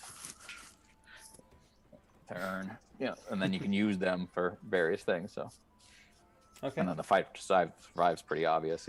Well, other than going back to resources, your credit level when you start is probably going to be relatively low. And I also have the lifestyle table. I don't know if you noticed that when you're creating? I didn't notice that. No. Yeah, there's I'll a go back. lifestyle table where you pick. Oh. You have to, based on your credit level, you pick. You know, your your subsistence level, basically, Okay. your dress level, and your what you live in. And at the beginning of every scenario or game time, you got to roll your credit against your lifestyle, and if you fail enough of that, just like any credit check, you could end up starting with no credit because everything you have was gone just to be able to make your way of life. So Okay. interesting. It's Okay. and it actually came up in the last play test because I originally had it you couldn't go over, but one of the players didn't either. I didn't have that written well, or they missed it, but he had a lifestyle. Had a lifestyle that was higher than what their credit level was. I'm like, technically, I didn't want that, but I'm like, actually, that's actually kind of cool. You could be living above your means, which just makes it your chance of starting out busted. So you have no money to start with the game because you've spent it all, just living the lifestyle you wanted to live. So I'm like, that's kind of cool. I actually like that idea. So lots of juicy plot hooks there too, as well, in terms of debt and Yep. Cool. That's I probably should rewrite on these. Geared towards the debt and favor thing. Well, it's part of working your contacts, but maybe I need to work that in there a little more. As the whole debt and favor thing is a big part of it. Yeah. Okay. I've not got any more questions in the chat. So, are there any other things you want to talk around with the game in terms of any other mechanics or sections that we probably haven't touched on that you'd like to highlight? I don't know. Yeah, I don't know if we want to go heavily into the specifics of my push mechanic. That's different. For the cinematic mode, it's a little. Yeah, let's do that. Deeper into the game, the weeds on it, but. So pushing, let's talk about pushing. We got the 3 different modes, and it works slightly differently in each of the modes. Yeah. Right? Yeah, survival is your pretty much your standard YZE with the 3 different the gear dice, the skill dice, and generally the same pushing mechanic. And getting ones on your base dice give you style. Sorry. Yeah. Yes. Yep. Mm-hmm. Yeah. So it works pretty much as standard. Like Forbidden Lands with willpower in terms of how that works. Mm-hmm. And I also actually have which we didn't actually talk about it at all. So the GM gets edge points as well. Oh yeah. Which are like darkness points. So I kept both of those mechanics. Mm-hmm. Yeah. So and then what happens? What happens in survival mode then with edge? How is edge generated? Edge is generated. It has to do with rolling ones. I can't remember. Yeah, I think I swapped the way style works. You get the GM gets edge on ones. You get style on successes. Ah, okay. But you have to spend them in the one, and in survival, did I swap it back? That one I kept going back and forth because I understand why they did it. It just it was just almost purely a terminology thing, but earning style from the fails didn't make semantic sense, if you will. So you get style from successes, and the GM gets the edge from your fails. Okay. Yeah, we'll come back to the edge then in a minute. And then story, it's conditions pretty much straight from like Tales from the Loop. Other than you get the style as well from a condition when you push. So that's other than that, and the GM gains 1 edge. Okay, so pushing, there are 3 things happening then when you push in story mode. Yeah. Yep. You take a condition. You'd get a style, and the GM gets an edge point. Yeah. Okay. Yeah. So everybody gets something out of it, and then the big different one is the cinematic mode, which mainly what that does, you still have the die pool, which builds the same way off of skills and gear, but you don't have to keep track of the different die. You just roll the pool, and then the number of, which I called them, in the OGL document they call them banes. Mm-hmm. Your ones, I switched to the term break, because they lead you to being broken. It's generally how those end up, working out. So in this, it's a little more simplified. You roll all your dice, and ones, based on how many ones you have, is what the breaks do. If you roll only a single one, you get a -1 on your modifier to your next ad, so you roll one less die next time you do something. 2 breaks gives you a point of damage, so you have to have 2 before you get damaged. 3 breaks damages your, the first one damages your gear. 2 breaks damages your gear or lowers your gear supply. Player choice. 3 gives you damage or stress, and beyond that, every one beyond that gives you more. So if you have 4 ones on your push, you take 2 damage. Okay. So it's a little less. I wanted it a little less punishing. Okay. The main thing there. And then style, you have to spend successes for the style. You don't automatically get it, and your ones still get automatically give. So it's a little less punishing than that, but it builds up the edge. Okay. So just as fast, so it can come back and bite you. Sorry, how was the edge then in cinematic mode? Every one is an edge point for the. Okay. So the breaks, the breaks also count as edges. Also. Basically, yeah. Also, okay. Yeah. Give an edge. Every break is an edge. Okay. Yeah. All right. And stunts. I know you've used the term stunts as well. Yep. Which isn't in Forbidden Lands, but is in a lot of the other games. And it's this one of the stunt options is to give yourself style, right? Correct. Yeah. So you don't automatically get it. You have to choose it over some other game effect. Okay. Yeah. Cool. So walk us through Edge. Walk us through what I think of as darkness points. Correct. Yeah, it's very similar. Other than the way it builds is slightly different, but then GM spends them for game effects. There's a whole table in the GM section, which is still being fleshed out fully, but that one's right in there. And then depending on what they're buying with them, most things are just one edge to do an effect, like there's re-roll. Take the initiative, where you can spend an edge to improve a NPC's initiative, break initiative order. Empty clip, you can make it so spend an edge in the supply rating on your weapon is now 0, it's empty. Similar things like that.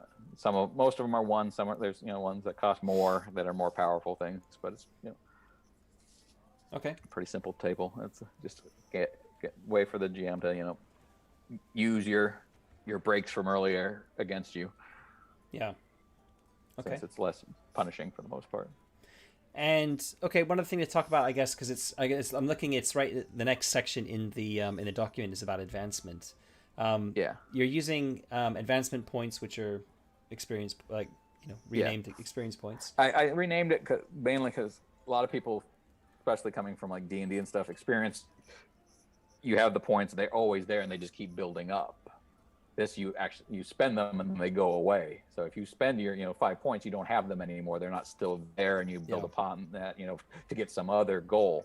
They purely it's a currency. Confused. Yeah. Confuse some the term, since it's different. Confused some players during playtesting. Okay. Not much, but a little bit, just because it's a terminology they knew as something else.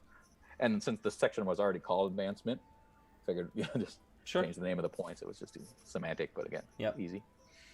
But they generate in the same way that kind of most of them do in Year Zero game, where you kind of have the questions, the prompts that you kind of work your way through.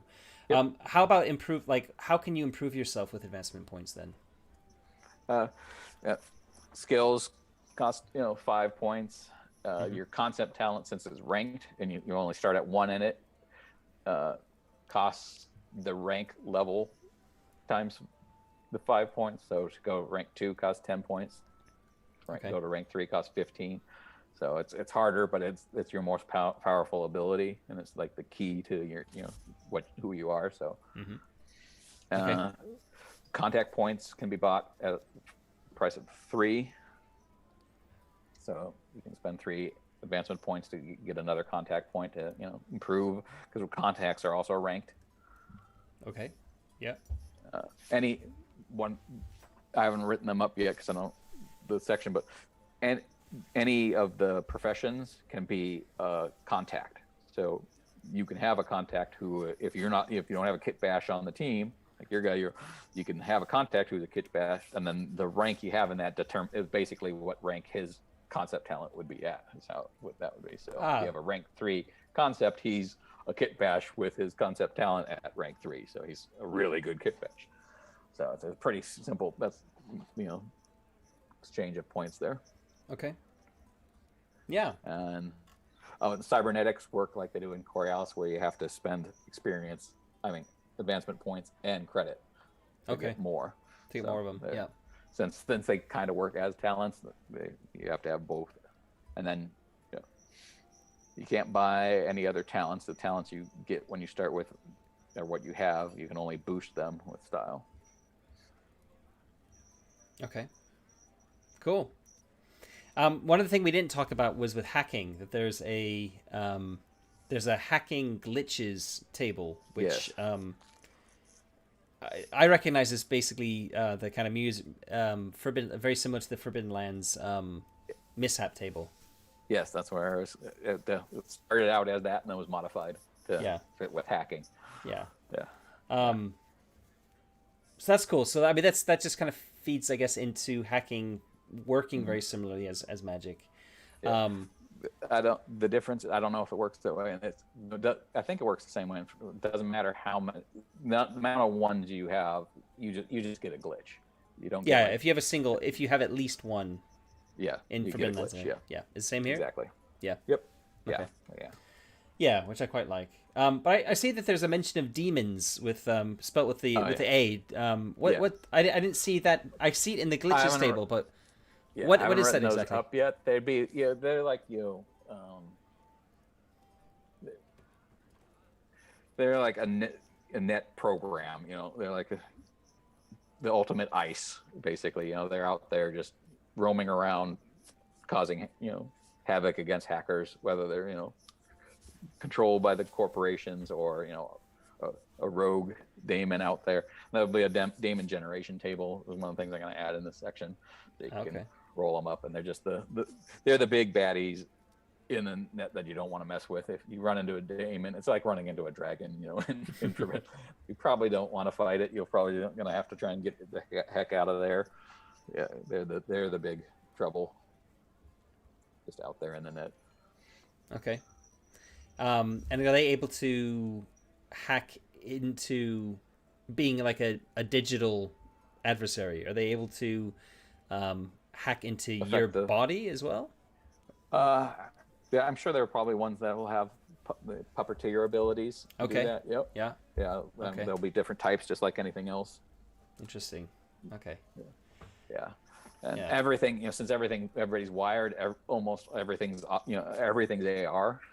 You're constantly connected, so there's always a head-up display. So that'll have some effect on everything as well.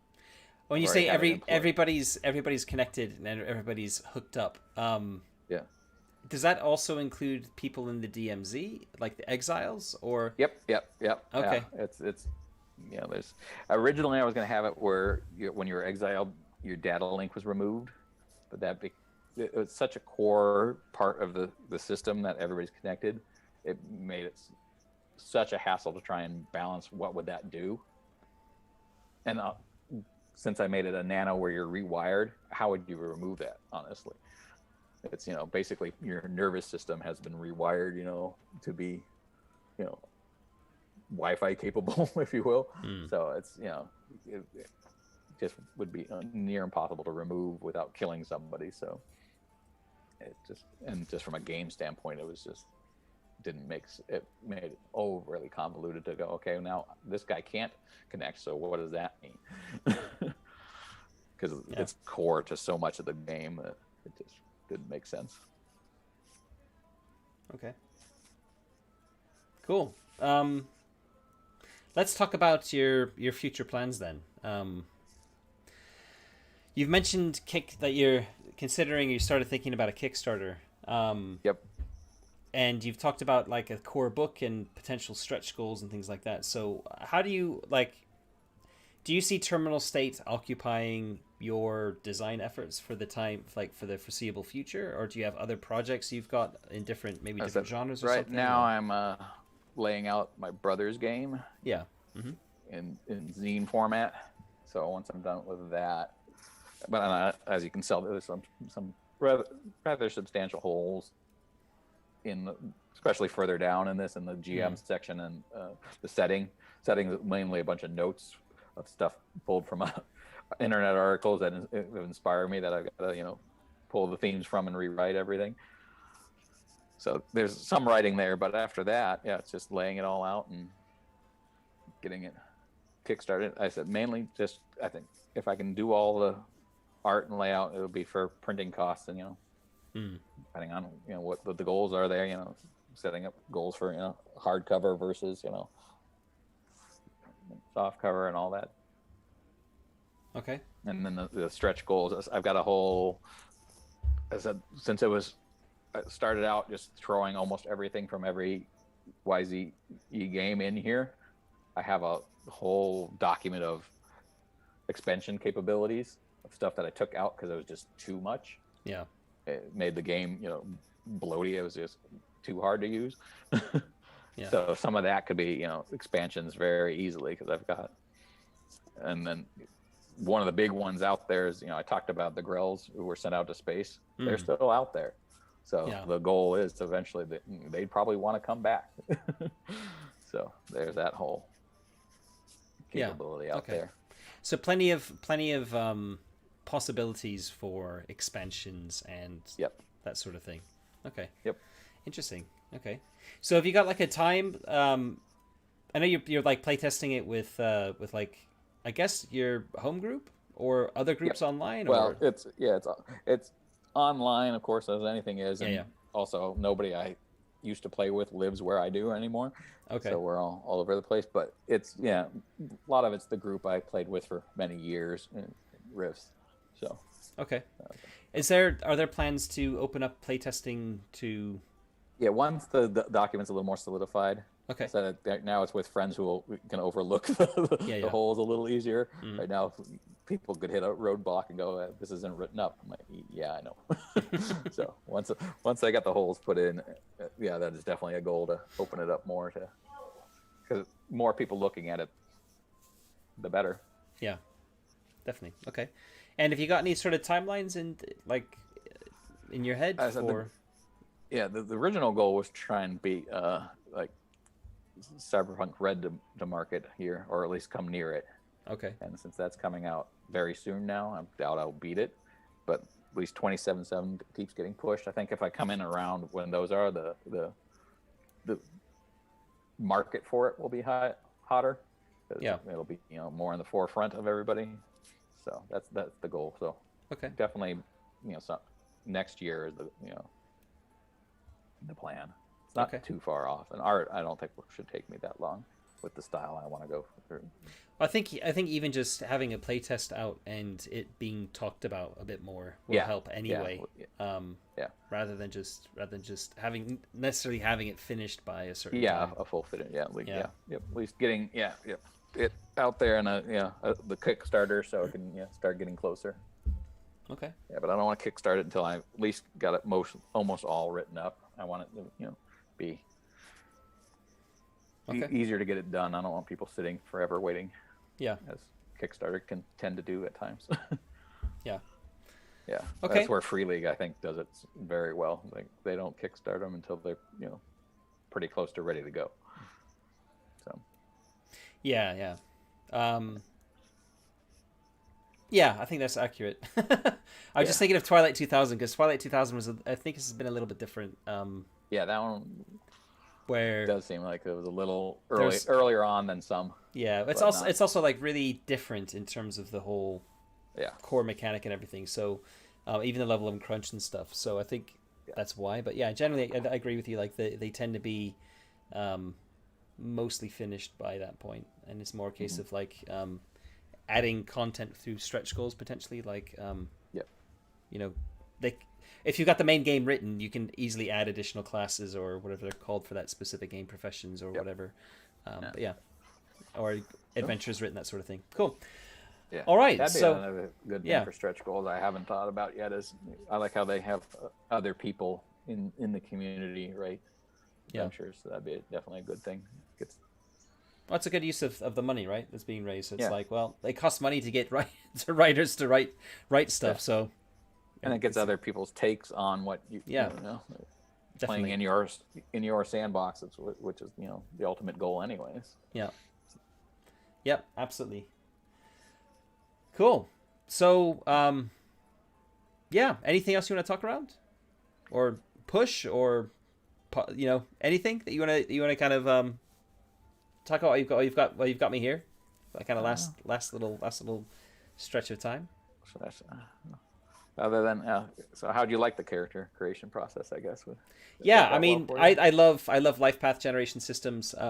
I've never played Traveler, but everyone always talks about it, and I found somebody in a Facebook group who ran me through classic Traveler, doing the life path character generation. So like I've never played Traveler, I still never played Traveler, but I've created a character in it, which is like a little mini game, and it's no, I didn't die, no, but it is its own. That's the one thing I always hear about it. Yeah, that's the kind of famous thing, isn't it? And it's something I just love, and it's like I really enjoyed experiencing that. So anytime that there's random tables in character creation, I'm kind of instantly drawn towards it because it's one thing where you've got like games. A lot of games will have lots of options, lots of character options, and it can be overwhelming to think like, what am I going to be building for myself? A good example is I have another podcast I'm a part of called Mud and Blood, and we reviewed a game called Black Void, and that has tons and tons and tons of character options and character creation, and I wanted to create a character using because that's one of the things I usually do when I'm looking at a game is, all right, I'm going to create a character because it helps me kind of see how a lot of the different stuff works out and that sort of thing. And in that game, I felt rudderless because first of all, the setting's quite different, but then also there's so many options.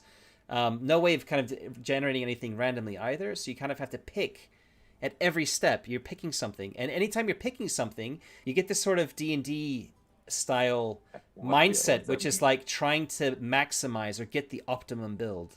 And it's like an unconscious thing you can't necessarily help because it's like, if I'm going to make a decision, I want to make the best decision I can, right?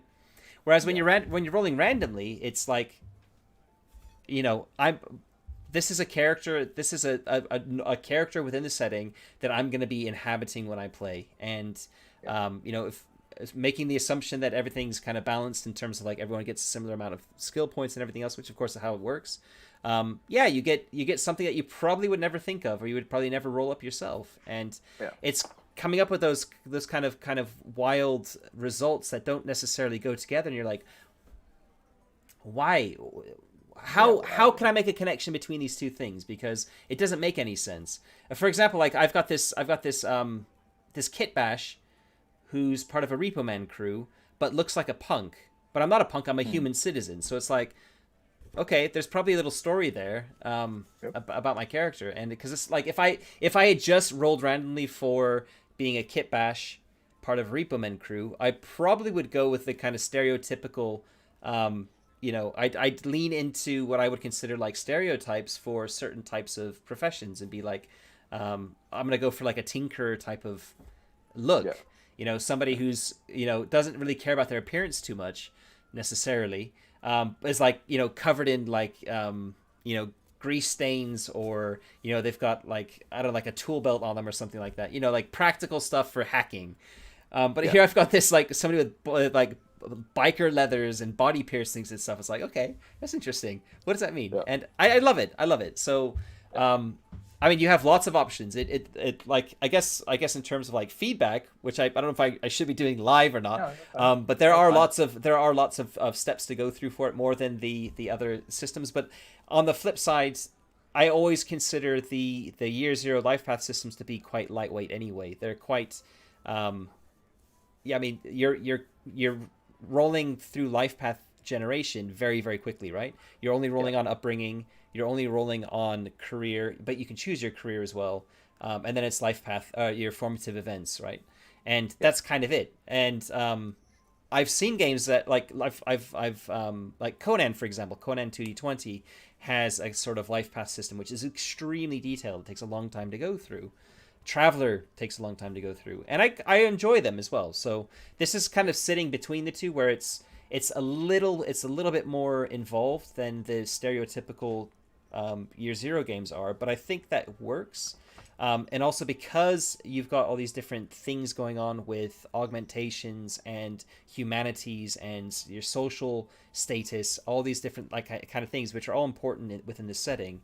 It kind of works. It makes sense. So I didn't really feel like I kind of noticed that it was, it's a little bit more involved. It takes a little bit longer than Year Zero engine standard, if you will. But it also at no point did I think, oh, why am I rolling for that? It doesn't really add anything. So yeah, Yeah. That was I liked it. the goal. I hope was try and get you into the system through the character creation. Yeah, yeah, yeah. And I think that's The setting, I guess I should say. Sorry. And I think I've been looking at the OSR a lot lately through my podcast as well, and that's another thing that's very common is that the setting is relatively light, and it's through your character and the character creation, the character write-ups for things like classes and things like that, where you get a lot of the flavor for the setting. And I like that too, because you're seeing the setting through your character's eyes, right? They're your Mm-hmm. avatar in the world, so it makes a lot of sense to have, you know, that avatar give you a lot of detail and a lot of as much flavor about the world as you can, because that's your interaction with it, rather than Yeah. reading expecting your players to read paragraphs and paragraphs of of setting and Detail. world building Yeah. text. So Yeah. yeah, I like it, and I think I like the idea of doing the kind of the more Forbidden Lands style life path stuff for the concepts, the character concepts, but that does sound like it would be a fair amount of work. So, Yeah. Yeah. That's but what I think that sounds kind of it's cool. Like that's cool. and that could be like an optional thing, I guess, as well. Like it is in Yeah. Forbidden Lands, you can either just do point buy, or you can kind of rock up roll up a random thing. But yeah, Yeah. no, I liked it. I liked my read through of it. I mean, there's a lot there. There's a lot there, and yeah, as you said, you're still scrubbing through. You're still you talked about a few times paring things back a bit. Kind of, I did see a bit of. It did kind of feel like there was a bit of a kitchen sink approach with there's elements from a lot of the different Year Zero 8 games kind of all in there, Yeah. but it's part of the process, isn't it? Yeah.